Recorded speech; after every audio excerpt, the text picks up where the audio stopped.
6 years ago, our lives were at risk. Let me backtrack a little bit.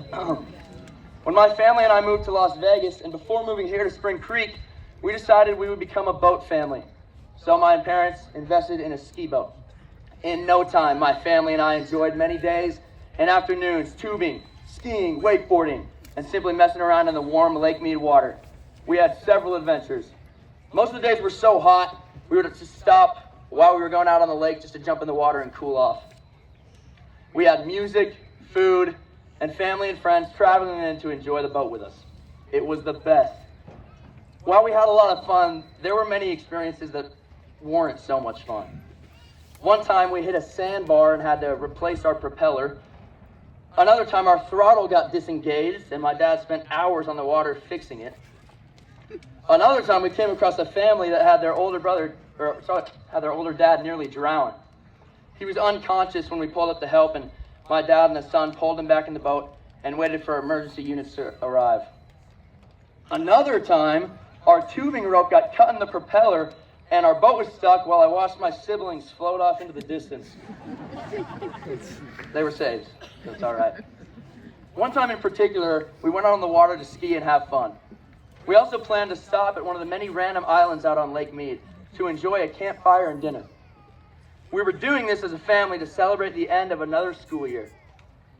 The day, for a while, was perfect. We were having a great time around the fire at the random island, and we were getting ready to have dinner. Before dinner, though, for some reason, I really wanted to burn my science notebook.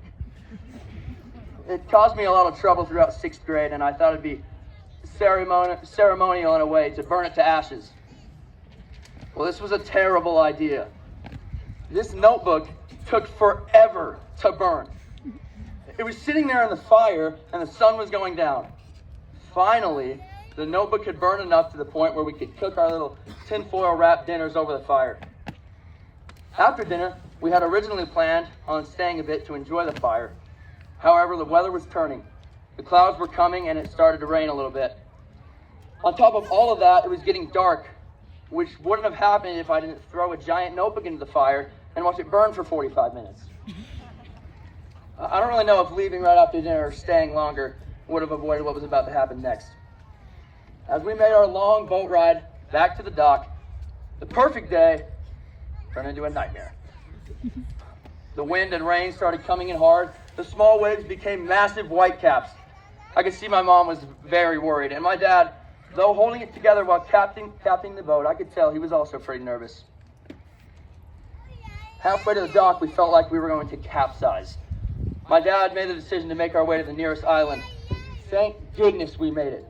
We called the emergency line and got a towboat to pick us up. Unfortunately, it wasn't until 2 a.m. that we made it safely back home. Now, why do I share this story?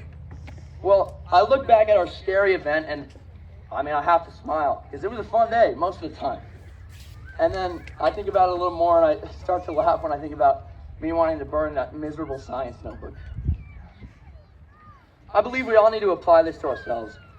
We need to approach life with a smile, even in difficult circumstances. Even when we have to make it through another brutal practice, or when we have to study for a big exam, or perhaps worst of them all, get a job. The point is, there are many difficulties in our day-to-day life, but let's all try to approach these difficulties with positivity. I'd like to pull out a quote from a song I'm sure we're all familiar with. A song many of us have heard at the end of our homecomings, winter dances, Spartanchellas, and just about every school event with music involved. And not to mention my personal favorite song to sing on karaoke night. The song is called Closing Time by the Semisonics. One of my favorite lines in the song says, "Every new beginning comes from some other beginning's end." We've all grown a little taller, well, maybe except for me, unfortunately. And hopefully a lot smarter since our beginning at Spring Creek High. Well, that beginning comes to an end today, and we all get a fresh start. A new opportunity to become the best we can possibly be in whatever we pursue. Whether it's going to college, serving in the military, studying abroad, starting a business, serving a mission for the Church of Jesus Christ of Latter-day Saints, or simply following our passions. As we take on our new beginning, we should all remember to approach it with a light heart and a smile. Basically, to put it into terms that many of our parents are still trying to understand, it's not that deep. It's not that deep. Every day since about the second week of school this year, I've loved to give motivational quotes to the student council class before we get to work. Granted, most of the time I took a quick Google search to figure out the quote of the day, and half the time, unfortunately, I'm sure they weren't even listening. But there were a handful of times where I had something genuine to say that actually changed my perspective. One in particular is something my mom heard recently that I'd like to share with you all, the incredible class of 2025, and spectators. It goes, "You rarely find what you're not looking for."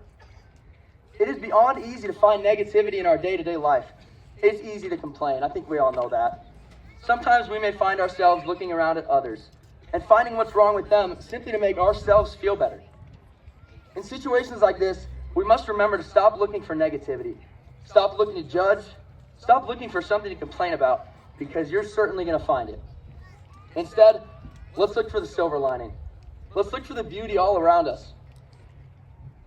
And let's look for the good in others, and more importantly, the good in ourselves, so that we can become better people. This is about taking ownership, personal accountability, and seeing the world as a great opportunity to do good and to feel good. We should all be full of gratitude for what we've been able to learn these past 4 years and for everything the future has in store for us. Congratulations, class of 2025. Thank you.